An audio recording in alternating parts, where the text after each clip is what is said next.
Всем доброй ночи.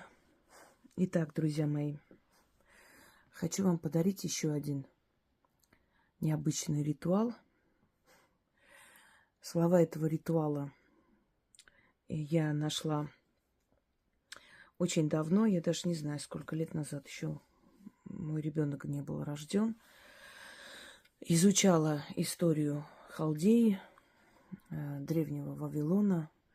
Это халдейский язык, он как бы изначально там был, это рождение цивилизации, Междуречия, Финикия, Вавилон. И вот обитателей этой местности называли халдеи. А там различные крови переплетены, генетики. Ну, как бы там ни было, этот язык полностью не исчез. Он отчасти растворился в арабских наречиях, отчасти остался как бы у местных племен, народностей. У коптов есть немного так определенное количество слов из халдейского языка. В арамейском языке остались эти элементы, в ассирийском языке.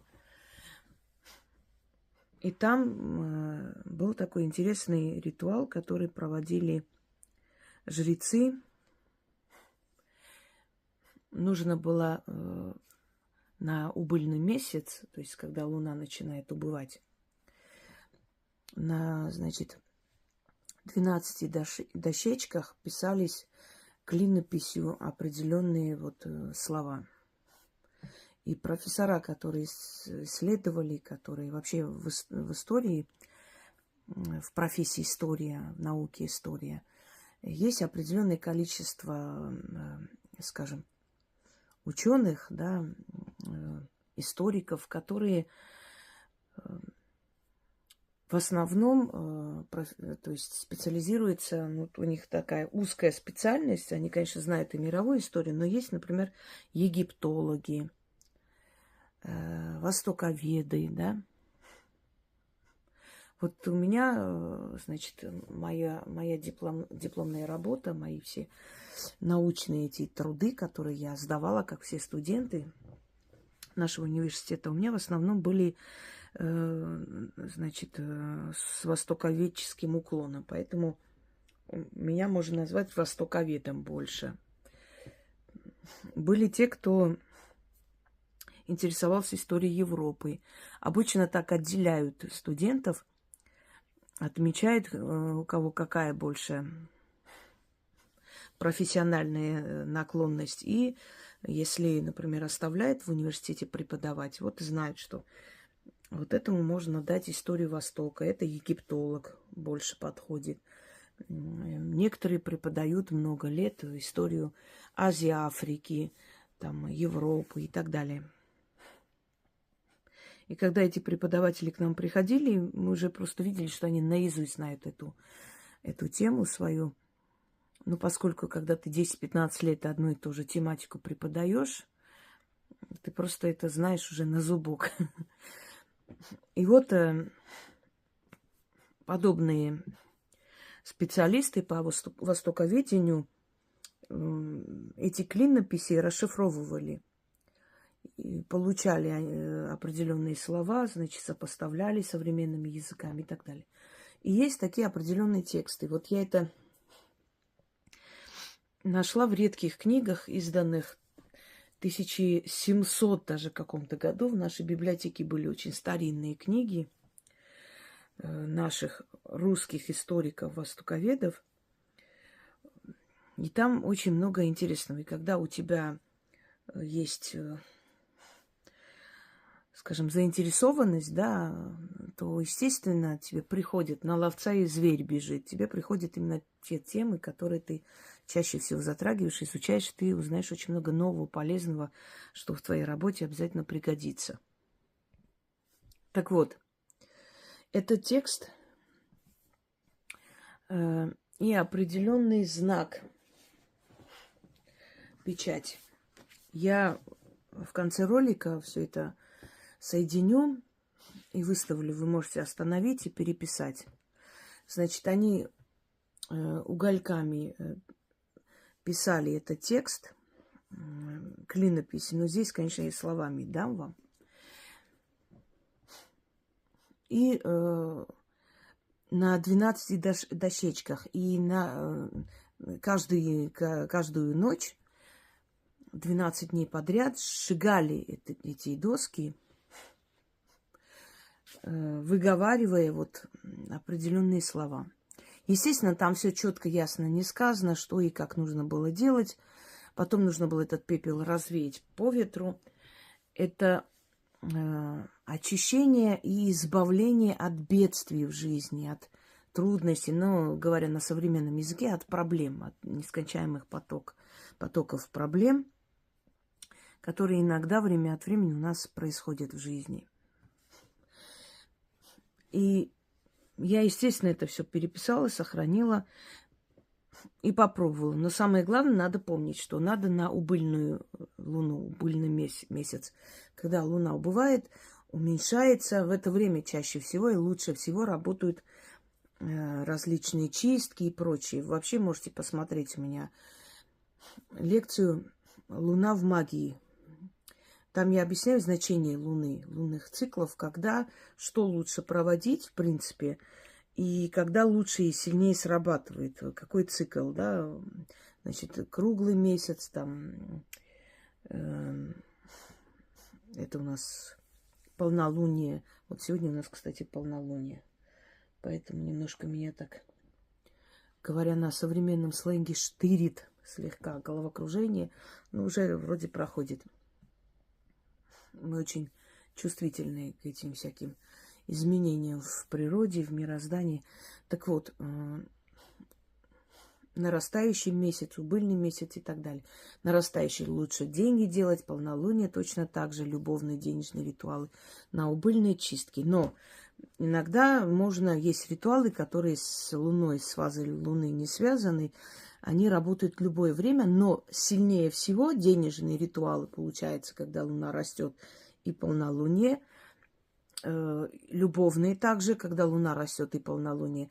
И чистки лучше всего срабатывают, когда Луна убывает.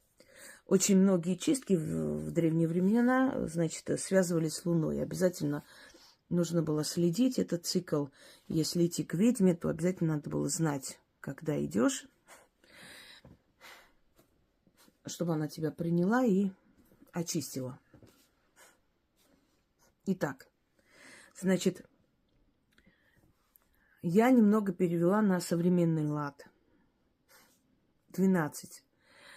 Значит, первое, что я сделала, попробовала с тетрадью. Надо купить, значит, 12-страничную тетрадь. Именно 12. Не вырывать листья, если там больше нельзя.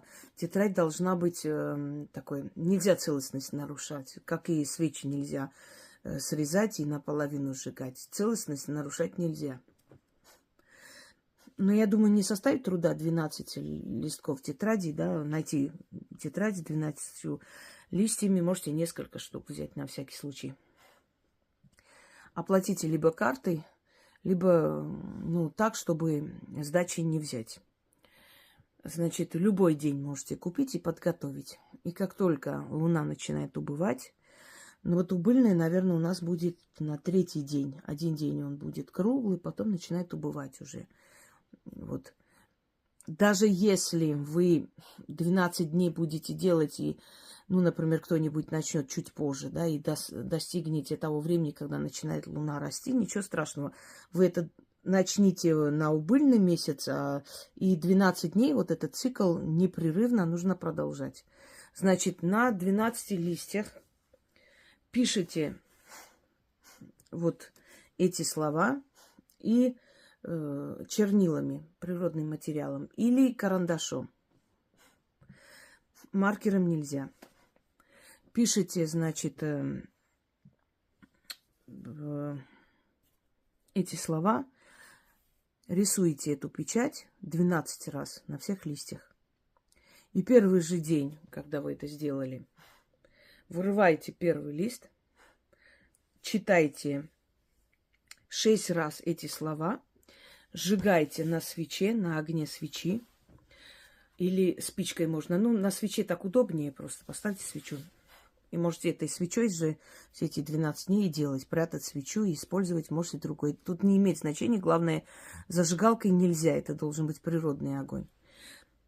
Значит, сразу написали на 12 листьях. Нарисовали эту печать. Потом первый же день вырвали один лист. Начитали 6 раз. Сожгли. Подготовьте пепельницу или какую-нибудь емкость. Сожгли там. И подождите немного, когда уже пепел станет, как бы остынет. Выкидывайте в окно. Без слов, без никаких. Просто кидайте этот пепел в окно. Там очень мало, никому он не навредит, даже если вы с квартиры кинете. Единственное, еще раз говорю, посмотрите, чтобы она уже остыла. Подождите несколько минут, чтобы она полностью остыла, чтобы вы огонь не кинули вниз. На следующую ночь или вечер, ну, темно должно быть, солнце должно уже сесть, то есть темное время суток. Опять же, вырывайте этот листок, держите в руке, читайте 6 раз этот заговор, сжигайте, кинули в емкость, пепел выкинули в окно. Вот 12 дней, пока вы будете это проводить, вы будете видеть, как вокруг начинает меняться очень многое. Отношения в семье наладятся, легче станет. Это очень сильные слова, насколько я поняла. Это вызов какой-то силы, которая приходит и очищает, и убирает. Там, к сожалению, не написано, а я халдейским не владею при всем желании. Отдельные слова могу знать там из древних языков, но это нужно именно изучать. Это так просто невозможно понять. Значит, сжигайте. Вот, и на 12-й день, опять же, уже один листок останется, просто возьмите в руки, начитайте вместе со всей этой тетрадью, с этой обложкой, сожгите в этом огне. Опять же, подождите, пока пепел остынет, и молча выкидывайте в окно. У вас очень большие перемены наступят, просто остановится поток бед. Вы сами это заметите и поймете. Проблема может быть с ребенком, может быть постоянные какие-то непонятные болезни, которые вы не можете понять. Ходите по врачам, вроде все нормально. Естественно, если есть более серьезные вещи, надо прийти к человеку, который понимает в этом всем, он поможет, профессионально окажет помощь. Но можно своими силами, иногда у людей нет возможности, средств, сил, времени, ну, всякое бывает. Попробуйте пока вот так. Это выводит вот эти денежные проблемы, уносит эти постоянно, например, могут быть проверки, постоянно какие-то еще что-нибудь. Просто по своему опыту скажу, что останавливается поток бед, и такое ощущение, как будто вот какой-то свежий ветер прошелся по вашей жизни, это все собрал, эту черноту, и унес. В год можно сделать, ну, не очень часто, может быть, не знаю, 3-4 раза. Достаточно, на очень долго хватает. Потом, естественно, мы живем в человеческом обществе, у нас опять это собирается, копится потихоньку. Опять надо очищать. Итак, слова следующие. Но я еще раз говорю, что я в конце ролика это все закреплю. Вы можете просто отскринить для себя и как бы сохранить и переписать оттуда спокойно. Ирахам Барури. Сенекерим Мар Саэри. Афаэрим. Ирахам Барури. Сенекерим Мар Саэри. Афаэрим. Ирахам Барури. Сенекерим Мар Саэри. Афаэрим. Вот Сенекерим был такой дух, даже имя царя есть Сенекерим, но, естественно, он в честь кого-то назван. Вот Барури. Это тоже означает либо мир, либо покой, может быть, призыв спокойствия. Не могу точно сказать, но я знаю, что это очень замечательно работает, и особенно с этой печатью. Здесь будет ощущение, как будто это крестики по углам. Нет, это просто такой определенный символ, значит, становления. он похож на некоторые символы царских времен, времен этих царей, деспотов Востока. Но до конца невозможно разобрать, либо печать какого-то духа. Но в любом случае, и сжигая это и отправляя в пространство, вы это активизируете. То есть вы отдаете огню. Знаете, огонь то очищает и обнуляет. Огонь может и активизировать, смотря на что направлено на самом деле. Просто некоторые по ошибке думают, что огонь может активизировать. Вот если вы там сжигаете, скажем, подклад, он же может еще хуже быть. Нет. Вы как бы ставите цель программу уничтожить, поэтому она сжигает и уничтожает. А если вы ставите цель усилить, естественно, огонь усиливает. Все, друзья мои, на этом, я думаю, что достаточно. Мое объяснение попробуйте, проведите, и результат вас удивит. А в конце я, конечно, закреплю сейчас эти слова и этот символ, чтобы вам легче было это переписать. Всем удачи!